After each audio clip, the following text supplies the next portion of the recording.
คนในยุคองค์สมเด็จพระสัมมาสัมพุทธเจ้าตรัสรู้พระอนุตตรสัมมาสัมโพธิญาณสำเร็จเป็นพระพุทธเจ้าแล้วพระพุทธองค์ก็ทรงประกาศพระพุทธศาสนาในยุคแรกๆก็ไปนึกถึงอาราธดาบทอุทาบทซึ่งเป็นอาจารย์ที่สอนสมถกรรมฐานจนได้รูปฌานอรูปฌานท่านก็เสียชีวิตไปแล้วไม่สามารถจะไปโปรดได้คำสอนที่เป็นทางสายเอกเอกายนมรรคสรุปแล้วก็คือศีลสมาธิปัญญา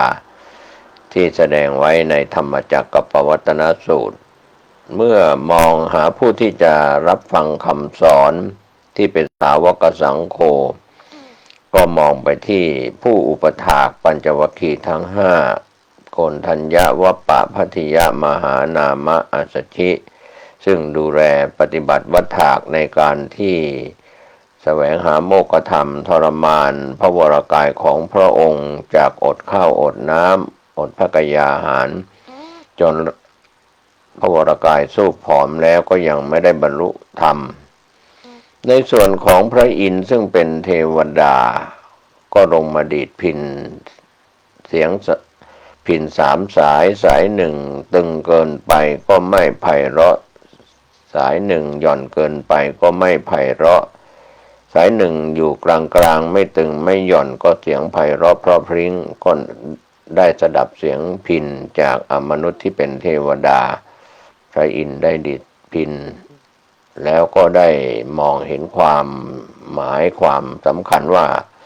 คนเราจะได้บรรลุธรรมจะออกจากทุกข์จากกองทุกข์นั้นต้องเดินทางสายกลางพอ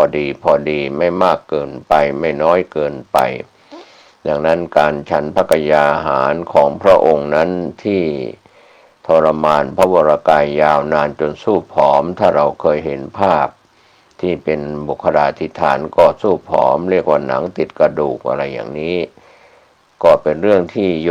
คีหรือศรีชีไพรในอินเดียโบราณหรือในต่างประเทศที่ไม่ใช่อินเดียก็ตามยอมอดข้าวอดน้ำยืนขาเดียวบ้างแงนดูฟ้าดูพระอาทิตย์ดวงดาวต่างๆก็ถือว่าเป็นการขัดเกลากิเลสทรมานร่างกายเพื่อให้กิเลสเรียกว่าเป็นอัตตะการทรมานตนอัตตกิรมัฏฐานุโยคส่วนการทรมานตนนั้นก็ตึงเกินไปส่วนที่หย่อนเกินไปก็ในเรื่องของกามะสุขาริการุโยคคนที่อยู่ในสถาบันครอบครัวอยู่กับสามีภรรยาบุตรธิดาลูกหลานญาติมิตรนะครับก็ถือว่าเป็นเรื่องของโลกีเป็นเรื่องของชาวโลกชาวบ้านที่มีการขยายชาติพันธุ์ในเรื่องของชาติพันธุ์ที่ตนเผ่าพันธุ์ของตนนั้นก็เป็นเรื่องธรรมดาก็เป็นกามสุขันธิการนุโยคก็เรื่องของมนุษย์ชายหญิงที่ ผสมพันธุ์กันเหมือนสัตว์เดรัจฉานก็ผสมพันธุ์กันที่มีชาติพันธุ์เกิดขึ้นมาก็หย่อนยานไปตามข่าวโลกีของความเป็น คนเป็นสัตว์อะไรก็แล้วแต่